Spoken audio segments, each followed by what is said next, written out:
world is changing fast. New technologies are impacting how we think about products, services, and the way we live our lives. Nowhere is this trend more present than in financial services, where new business models and customer expectations are changing our conceptions about banking, finance, and the very nature of money. Welcome to Rebank, a visionary podcast about banking, fintech, and the future. The future of banking is here. Hello and welcome to Rebank. I'm your host, Will Beeson. Today we're thrilled to be joined for round 2 with Aman Ghei. Aman is principal at Orange Growth Capital, a London and Amsterdam-based venture capital firm focused on high-growth fintech and mobile gaming companies. Prior to joining Orange Growth Capital, Aman worked at Facebook and Excel Partners.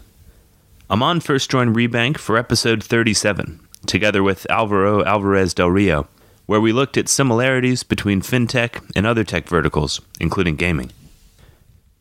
We're trying out a new format this episode. Rather than breaking down high-level trends like we usually do, we're going deep on a single business model from the points of view of an investor and an entrepreneur. Today we look at the opportunity in wealth management software, leveraging tech to provide automated, personalized financial management to the masses. Let us know what you think of today's format. If you like it, we'll get some more VCs on in the future and do it again. As always, connect with us on Twitter, Facebook, LinkedIn, or on our website at bankingthefuture.com. If you enjoyed today's episode, please subscribe on iTunes or your podcast platform of choice and leave us a review. Thank you very much for joining us today. Please welcome Aman Ghei. Aman, welcome back to Rebank. Thanks, Will. Great to be back. Today I want to do something a bit different. You and I have some fascinating conversations when we meet up about the business models you're seeing, how you evaluate startups and early stage businesses, how you approach valuation, the challenges that management teams face in delivering on plans. Today I want to look at a specific business idea and break it down in detail with you, from an investor's standpoint and from a founder's standpoint. We talked pre-show and jotted down a few ideas. One, could be an API/PSD2 enabled online financial product comparison and purchase platform, a B2B payments infrastructure play, or a digital wealth management platform, basically automating highly personalized financial management for the masses. I'm particularly intrigued by the last idea, the idea of putting together basically some sort of app platform that allows individuals to basically, mass market retail to access a level of kind of wealth management, wealth planning, advisory that's been traditionally only available to high fee paying, wealthy individuals. I always say that the killer fintech app for me will be some form of the solution we're talking about. I mean, for me, my biggest kind of shortcoming when it comes to finances is simply that, it's those hygiene things. It's I've got whatever balance sitting in my savings account, which kind of builds up over time, and I tell myself, this should be invested, this should be invested, this should be invested. Once every 6 months, I actually get around to investing it, and then have the same problem for the next half year. It would be great if those sorts of things were automated, i.e., the cognitive load on the individual were taken away. In part because they're just a bit of a hassle, a bit time consuming, and on an aggregate scale, it would create a tremendous amount of value for people who are either seeing savings eroded through fees and charges, or they're just simply misallocating or suboptimally managing their financial resources. Then again, you tell me when we talk about this that maybe the killer app for you would be something different. I can't remember, was it credit card related or loyalty points or something? Yeah, it was around the data that you generate when you make a purchase on your credit/debit card, and how valuable that is. Because I notice a lot of people, I guess if you use Apple Pay, for instance, you get a pretty detailed SKU level understanding of what you spend it on and where you spend it on. And I think that means different things to different people, right? So I'm not particularly bothered about spending £2.80 on the tube, but maybe I'm more bothered about spending, £50 at Gap And I think that level of data means different things to different people. Well, maybe we'll get into that on a future show in this format. But anyway, I think the kind of the diversity of even just those two ideas kind of speaks to the breadth of fintech. I think you're in a good spot as a venture capitalist with certainly one foot squarely in fintech. Anyway, focusing on the business model at hand. Do you want to start maybe with a description of the problem? Yeah, so look, I think the wealth management space needs to be looked at from two lenses, right? So one is the consumer lens, i.e. you and me, and what problems we face. And the other lens is actually the service that banks are providing. What are the problems that private banks or retail banks have that they can't extend their offering to you and I? And so I think on the consumer side, to address that first, there have been a lot of solutions in the market of late, whether it's Wealthfront, Betterment in the US, Nutmeg here in the UK, trying to get users to trust them with their money and build an investment platform on that behalf. I think that word trust is super important. I think it's very hard to get someone to part with their money. And even so, if it's a big investment amount. And so I actually think banks are in a very good place to really kind of use that trust factor that they've built in. I think we all say we hate banks, but at the end of the day, we do trust them with our money. And so I think if you think about the business model and how this kind of scales in the long term, I don't see a lot of people approaching it with the sense of, hey, can we help private banks extend their solution that they provide ultra high net worth individuals, which is a combination of high touch, a little bit of low touch, to the mass market in a very scalable fashion, in a fashion that requires minimal effort on their side, but also on the consumer side. Because for me, it's a no-brainer that if I bank with HSBC and HSBC offers me a great investment management platform, I'm much more likely to go with them than a unknown vendor in the market. Well, I think that's a great point. So just kind of thinking this through. So if we're I don't know, sitting around a table somewhere chatting through this great new business that we're going to launch, right? It's going to be totally automated, extending the reach of, as you say, the kind of existing infrastructure that a lot of these people already have in place. I guess as certainly as you start to incorporate things like artificial intelligence, machine learning, and and what's becoming very prevalent software from an integration standpoint too, right? Bringing in various accounts, PSD2 type stuff. I mean, you could very easily get to a really robust, highly personalized, but at the same time highly automated platform that would extend across user groups. Sure. Yeah. Look, I think if you think about the wealth management space, as I was alluding to before, they're really kind of in three buckets. So the first bucket is your ultra high net worth individuals. The second bucket is your high net worth individuals that don't necessarily need regular constant touch, but they do need some level of personal hands-on involvement. And then your third bucket is really your mass market type solution.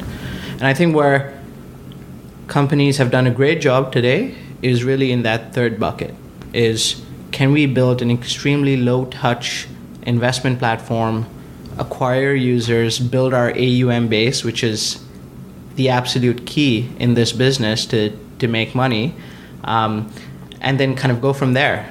Rely on our ability to have the right investment strategies, monitor the market on a scale that is not possible at a Fidelity or even a traditional broker like Charles Schwab. But I think kind of the real value comes when you can figure out exactly what your customer wants.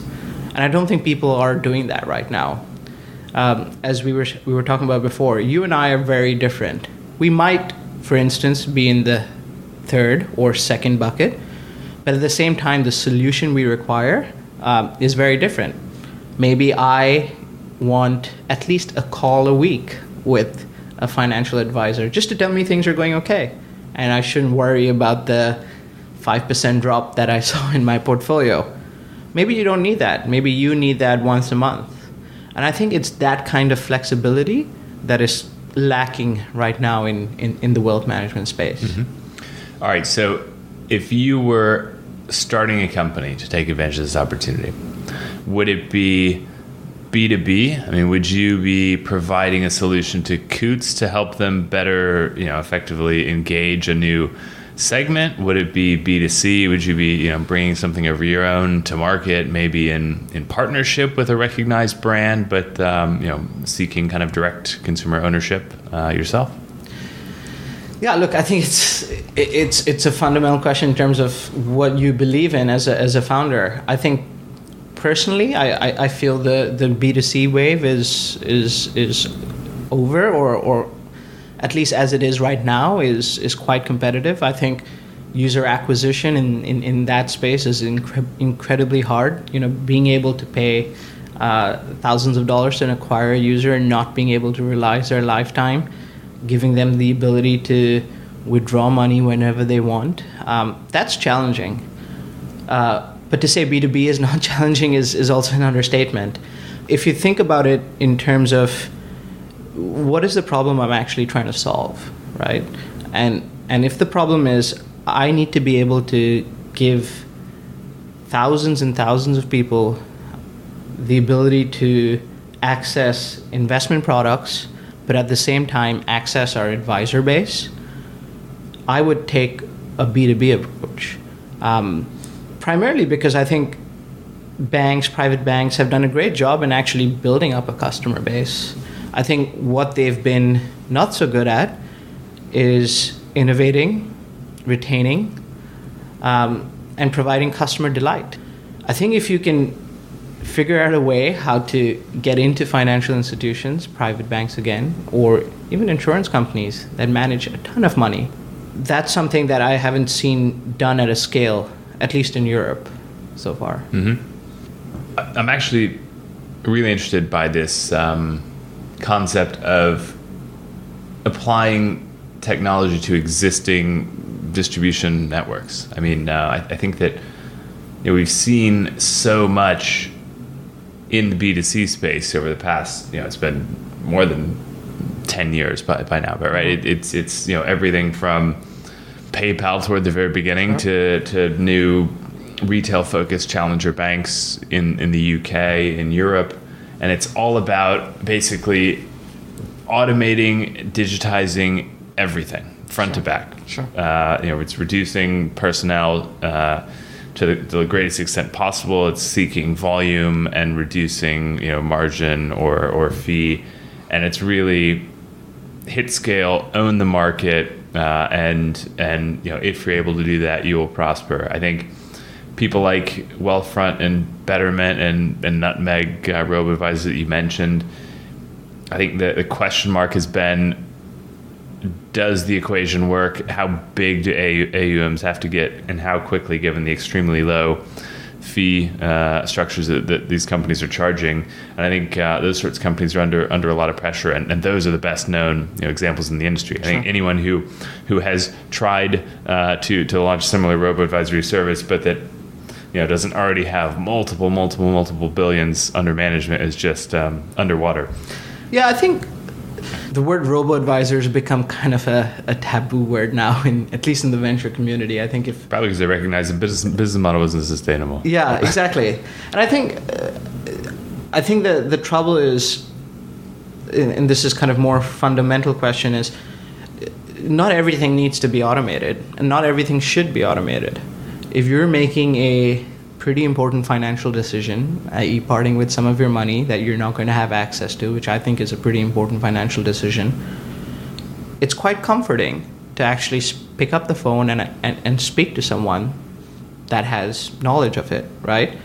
Now, again, as I said, you don't need to do that every day, but to be aware that that person exists is something that I think a lot of people would like. I think what needs to be and is being automated, and I think what the robo-advisors do so well, is the onboarding element. I mean, the last time I had to send all my bank statements and have someone actually go through them. That process was when I was opening a bank account, a business bank account, and that process is cumbersome, and those are the elements that actually need to be automated, not so much the advice. I think it's a great point. I opened a Starling account yesterday to try it out, and wow, they say it takes 5 minutes. It takes literally 5 minutes, perhaps less if you've got all your kind of documents in one place. I mean, amazing, like great UX, at least very early on. Limited functionality to an extent, but that's coming.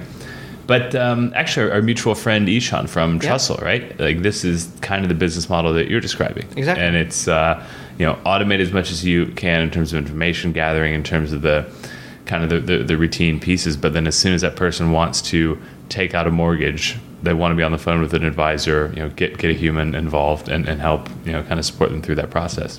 Yeah, look, at the end of the day, we're all human beings. So again, it comes down to how important is this financial decision for you. And I think the more important it is relative to who you are. So, £1 million investment for someone who's worth a couple of billion is probably not that important. But a £20,000 investment for someone who makes, I would say even 100,000 a year is a pretty important financial decision. I think that's where you kind of need to supplement the advice you give with automation for certain tasks. All right, so question for you, the venture capitalist. VCs love infinitely scalable software-only businesses, right? Because, what could be better? And in fact, I would imagine that people like Ishan pitching Trussell would have gotten questions from VCs, potential investors. Why do you need the human? Why don't you cut out the human? Doesn't this impact scalability? How does this affect your margins longer term? How should the VC community think about this this kind of question of automating everything versus appreciating perhaps the relevance, the importance of the human touch? Does it simply mean that some business models are more suitable for VC investment than others? Yeah, it's important to understand that there's no kind of one-size-fits-all element over here. So I think there are always going to be certain businesses that are not venture businesses, right? So as I said, I think a challenger bank is not a venture business, primarily because of the capital requirements you need to start to get going. I don't think that the B2C element is an issue. It's the capital requirements issue. But on the pure kind of B2B software side, I think good VCs understand what it takes to build a good software company. They understand that enterprise sales cycles are long, right? And that's not really going to change. But at the end of the day, what they're really looking for is ROI, right? Can this company go into one of its customers and immediately prove ROI? And I think if they can do that without spending months and months on end in POCs, that's a very compelling proposition. It could take them 3 months to have a fully up and running contract or fully up and running integration at, let's say, a bank. But at the same time, if the ROI is immediate, I guarantee you that bank is on the phone right away saying, hey, I need more user licenses. And that's the end all of a software business. Renewals and growing an account is, I think, one of the most important things a software company can do. So getting into a bank as early as possible and then proving out that customer case that, hey, we've actually grown from 10 user licenses in the first month at this bank to 1,000. And that to a VC investor, again, relative numbers, is more than enough proof points to have a clear understanding is, hey, the software they're building is actually very valuable to their customers. So kind of ticking through some of the other components that one might consider in starting a business, the market size, I think we can pretty much conclude that that's not a limiting factor. Technical complexity, I think it depends how ambitious one is, but I think I would think you could get a robust proposition out the door, leveraging the existing advisory front end at a lot of these organizations. You could, I think, build something meaningful without years and years of technical development. I would think a lot of the infrastructure is in place. Potentially integrating with legacy systems at those organizations would be a challenge.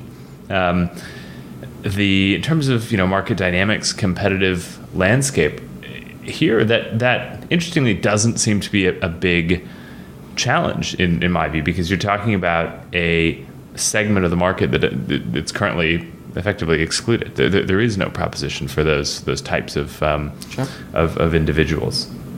Willingness to try new providers, the trust issue you've, I think, outlined, and how doing it as a B2B software proposition makes probably a lot of sense. I don't know. I mean, how do you think about some of these components? Yeah. So look, I think market size along with team, if it's early stage in particular, is super important, probably the most important. And I think you'll hear feedback if you're an entrepreneur from any VC that has kind of decided not to invest, and one of them could very well be, we don't think the market's big enough. And what they really mean is not that banks don't want to spend money, let's say specifically on a wealth management product, because they spend billions of dollars on a wealth management product. Maybe what they mean is banks don't want to replace wealth management products they have right now. We don't see that trend changing. Or they could mean banks don't want to spend as much money as they do right now. So they don't think that your product will be compelling enough for them. So market size is an important element, but it needs to be dissected down into, exactly what dollar spend you're going after, not just a broad-based dollar spend. In terms of kind of technical complexity, I think with financial institutions, this is challenging. This is probably, I would say, one of the most difficult things that startups generally face. Not because they don't have a technically superior product, but getting into banking infrastructure is not a joke. You have to be onboarded as an official vendor, and that can take anywhere from 6 to 18 months. And it's also a function of the value that they are getting from you, and funnily enough, how much they're paying you. So it's interesting. If a bank or a financial institution pays you, let's say, $20,000 a year, I personally don't think that's enough of money for them to push you through the procurement process to become an official vendor. There's just not enough in it for them. Obviously, you can't just kind of rock up and say, hey, yeah, I'm actually now charging $1 million a year, because there needs to be clear value. But getting those dynamics right is quite important. I get you. So you're saying if your product would only cost them potentially $20K a year, then they're not. They would need to go through the procurement process, but they're not going to waste the time. Exactly. Hence, they're never going to buy from you. Yes, or you'll have to figure out another channel to get into. So you could work with a partner like, let's say, SAP that is already onboarded at a bank, but then you have to think about a whole other set of problems that come with it. So I'm not saying it's a bad thing, but it's just a different way of approaching your sales/implementation strategy.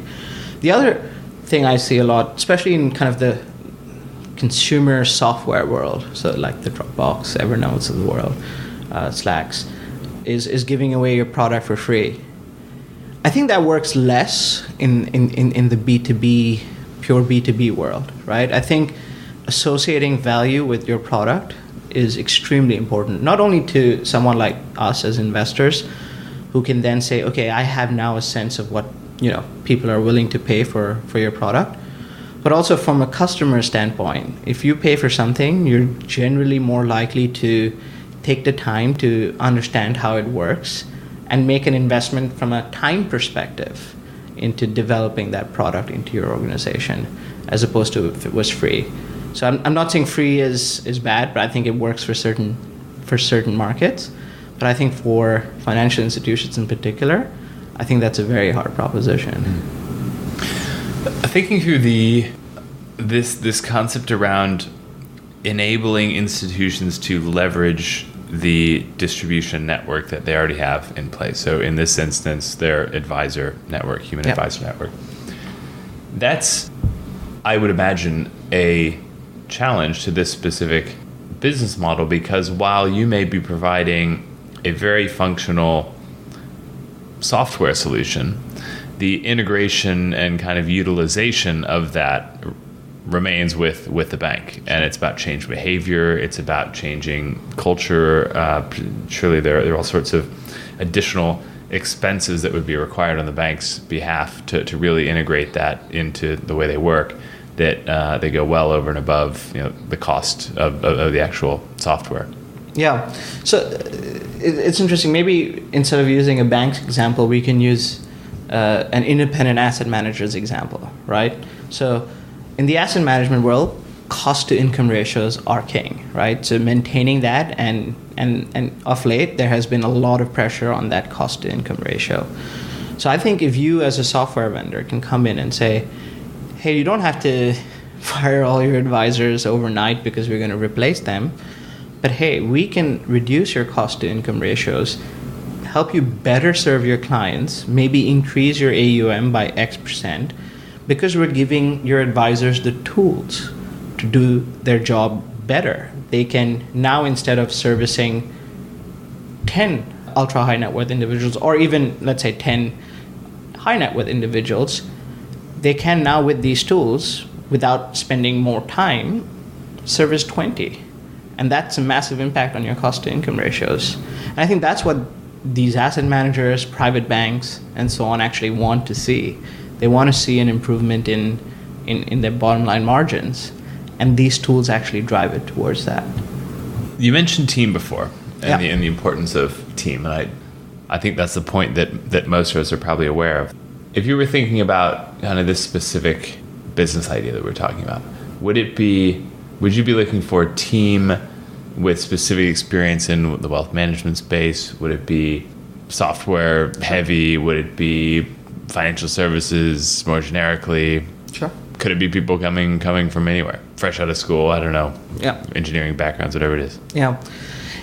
Yeah. So team is often an intangible thing to measure, but there are some tangible elements that go into deciding or figuring out whether this team is capable of handling the task, right? Capable, as well as when push comes to shove, whether they can kind of rise above the next, because push will come to shove at some point in a startup's career. So I think if you look at the space in particular, it's really about the combination of what your team brings, right? So I think if you have a CTO that has maybe built legacy infrastructure at banks, maybe that's not as helpful as someone who's maybe built more consumer software. But at the same time, you kind of have to think, do they have the right skill set to attack this problem? At the same time, you have to think, how are they actually going to sell into these institutions? So do they have a great VP of sales? Do they have a great VP of marketing for inbound? And then the CEO kind of ties everyone together. The CEO is, at the end of the day, maybe if you're a little bit more grown up from a company perspective, he's in charge of pulling all these pieces together, not necessarily doing one of them. And I think that's what you kind of look for in a team. I think experience matters. So having seen how solutions work in certain environments is definitely helpful. But at the same time, it should not inhibit your ability to have different views on certain things. I think often what we see is, if you're involved or been in an industry for a really long time, you develop certain perceptions around how things ought to be done. And that's not necessarily a good thing. So again, I think if you complement that person with someone who can challenge them, And if those pieces work together, I think you could kind of say, hey, I think this team has all the right ingredients. Because essentially that's the question that you want to answer for yourself as an investor. Does this team have all the right ingredients? Not, is this individual super, or is this individual highly experienced?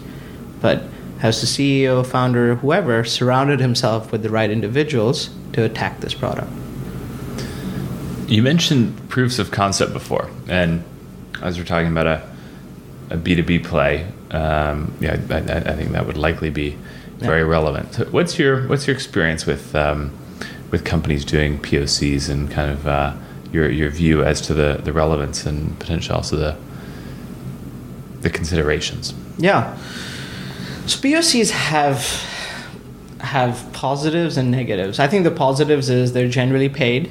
So if you're a startup, you get a pretty good sense of what your customer is willing to part with in terms of dollars for your product.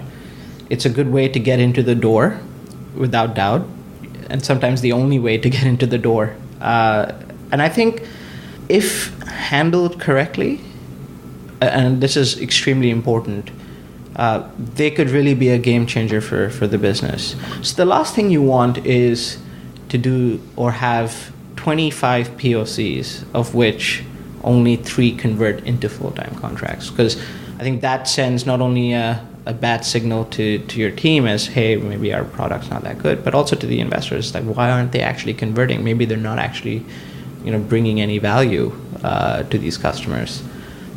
So having that kind of pipeline managed properly is really important. I don't foresee, or I don't imagine a scenario where a bank in particular will move ahead with a startup without a POC. I think it is in the startup's best interest to actually take part in that POC, but at the same time put pressure on the bank or whoever is buying it to actually convert into a full-time contract. And I think that's a very hard thing to do. That's the hard part. I don't want to, nothing's easy, but I think getting a POC is the easy part because everyone's willing to try out things. They compartmentalize a particular set in their environment and say, hey, okay, we can do a POC on this. But being able to convert that POC. So one of the things that an investor will look for, and we look for, is out of the POCs you've done, how many have not converted? And another way to say it is, what is your renewal rate? So once you've kind of passed POCs into a full-time contract, once that contract's up, how many people actually renew? Does the dollar amount change as opposed to just the customer? So those are kind of the important elements as you think about proof of concepts, particularly in tough enterprise sales environments. Yeah. Well, I would think too. I mean, I think it's easier to get a POC because in many cases banks can kind of budget for that in an innovation, sure, like an R&D budget, yeah, and bringing that into a different P&L, i.e. an actual operational department, can be challenging. Oh yeah, someone putting their hand up and say, all right, I'll take that cost on, and my therefore compensation, year-end bonus, performance, whatever it is now going to be affected by that. Exactly. I think so. It's good that banks have innovation departments and budgets, and I think that, I'm generalizing, not just banks but any financial institution. I think what they haven't done a good job at yet is helping the startups move to the next stage. So they're trying a bunch of stuff, but I think still not making the decisions when they need to be on, hey, we've now been piloting you, or you've been in proof of concept for 4 months. Now's the time to kind of make a decision saying, hey, let's go forward with this. I think banks are still reluctant to do that. Okay, so POCs, but what about, in my experience, we call them startups, but fintechs or newer ventures who are able to get traction with incumbents aren't three-man shows. Sure. It's POC may be the first stage, but the companies that I've seen, very early stage companies, a handful of people, kind of just past MVP maybe, and kind of doing a POC with a bank, stand no real chance of getting signed up as a supplier longer term. It's something off in kind of the innovation lab of the bank as opposed to a potential new supplier.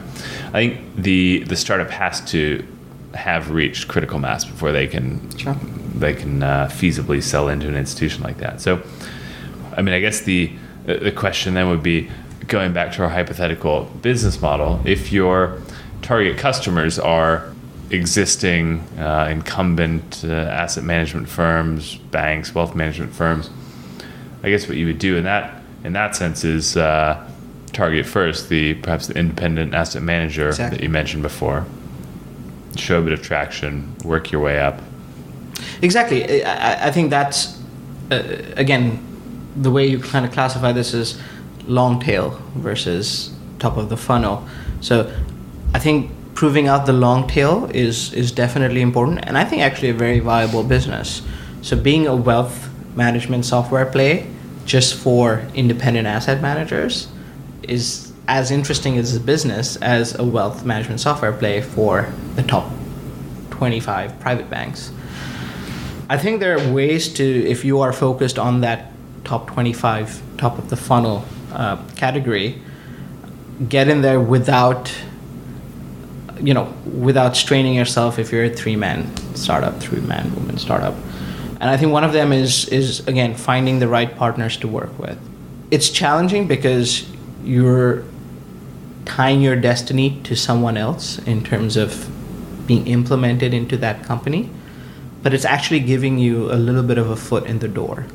So I think if you take it step by step, so let's say tomorrow I sign an agreement with, let's say a Fujitsu, who is an officially onboarded vendor at UBS. This is all made up. Yes, that deal particularly might not be very beneficial to me, but it will get me into the door. And being able to use that client reference when I go then talk to Credit Suisse changes the dynamics of the conversation I have. People want to be able to do what other people are doing in their space. No one wants to be left behind. So being able to... Nor do they want to be first, right? Yes, 100%. But you got to start somewhere. So I think getting a case study, as elementary as it might sound, is extremely important when you go and talk to the next client. Because more often than not, they will have a colleague over there where they'll pick up the phone and they'll say, hey, I heard you guys are using this. What do you think? Oh yeah, it's great. Or yeah, I don't think it's great. They didn't do a good job implementing it, or whatever it is. But that kind of builds it from one customer to the other. And that it takes time.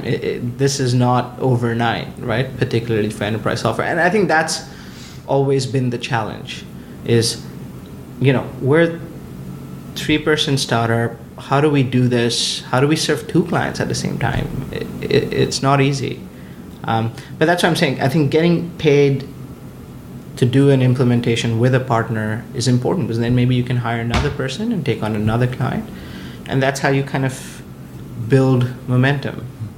That's interesting, because it kind of leads us to the next component, last component perhaps. I don't know if we have unlimited time today, but of funding, how you not only pay the bills, but attract the talent you need and start to scale when you have the opportunity. So appreciating that we're stepping into your kind of one of your, I suppose, areas of expertise. How would you, if this were your company, if you're starting this hypothetical company, how would you think about funding it?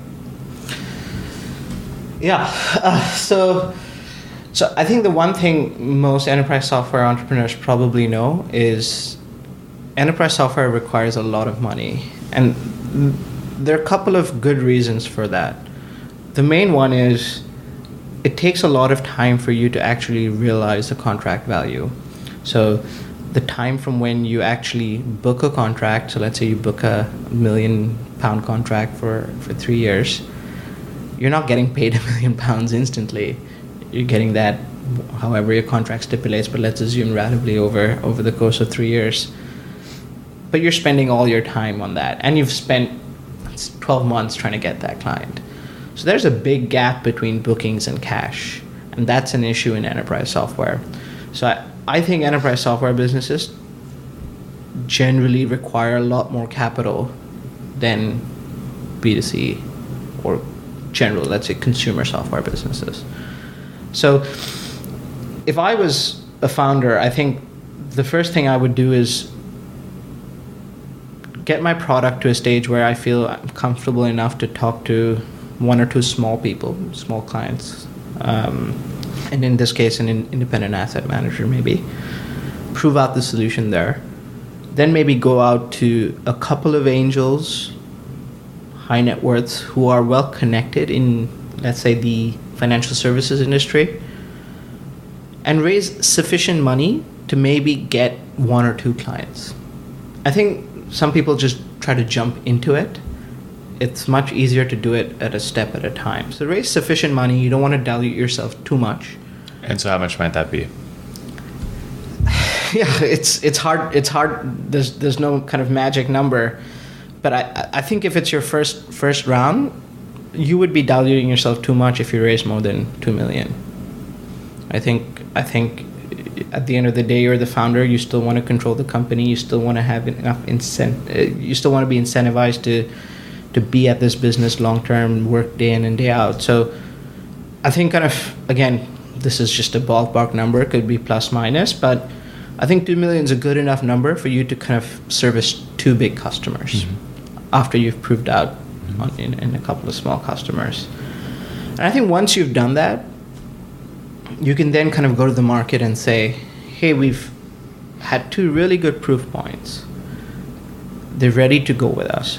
One of the issues financial institutions have with, or anyone has with committing to enterprise software companies is, are these guys well capitalized? Are they going to be around tomorrow? Why am I wasting all this time investing in making their product better? Because they are investing in making a product better if it's early stage, if they're not going to be around tomorrow. So funding is actually very critical for some of these long-term contracts. So I think as soon as you can prove out these 1-2 customers, you can then go out and raise a much bigger round. Now, what that round is a function of how much you want to give up as dilution in your company, what set of investors you're talking to, what their risk appetite is. But typically, kind of Series A, you see, in the 20% range in terms of ownership is what a VC really wants in Series A. So I would work backwards. Is I know a VC wants 20%. This is how much I'm going to raise, and you will have an implied valuation. How would you get from 0 to the starter proposition that you were pitching to those first 1 or 2 small asset managers you mentioned? So this is where I feel it helps to have at least another person with you on the ride, is to help you balance that out. I think that is the hardest time in a startup. The initial phase is, how do I get to my first customer? Who pays the bills till then? I think if you're very fortunate, and a lot of people are who've done this before, have had a really good track record at building and selling enterprise software, you can raise before you have a product. But let's be honest, not a lot of people are there, especially in Europe, I think, in that category. So it is friends, family, whatever you have. You often see people do small consulting gigs at these asset managers, which is just another kind of way of saying, hey, pay us a professional services fee. We'll try and customize this to your solution, to your requirements. So there are multiple avenues. You kind of have to see what kind of works for you the best. If you have enough money saved, then that could work for you, where you could just focus on building a core software product. If you feel you need money, but no one's willing to back you, maybe think about taking the professional services route. Get a 2-3 month contract. Say, hey, let me kind of build this for you from scratch. Make sure you control all the IP. And kind of take it from there. There are also tons of accelerators that you can go through. Some are great, some are not. But I think at the end of the day, it's really kind of what your risk profile is as a founder. Well, this has been fascinating. I'm sure we could go on for I don't know, half the evening at this point. But anyway, maybe we should shut it down here and perhaps get started building this company that we've been talking about. Yeah. No, but seriously, one of our listeners, or in fact a handful, should get together and build something like this, and then we can have them on at some point, and they can actually walk us through what it was like in practice. Absolutely. But I think the insight and advice, Aman, that you gave was extremely relevant. Yeah. Oh, great. Hopefully it helps. All right, so I know you shared contact information last time around, but refresh people's memories. What's the best way to connect with you? Yeah, you can go to our website, ogc-partners.com, or you can email me at aman, @ogc-partners.com. Great. Well, Aman Ghei, thank you very much for joining us today. Perfect. Thanks. Thanks for tuning into Rebank. If you like today's show, reach out. Follow us on Twitter at Rebank Podcast and join the conversation. For more on banking, fintech, and the future, check out our regular content at www.bankingthefuture.com.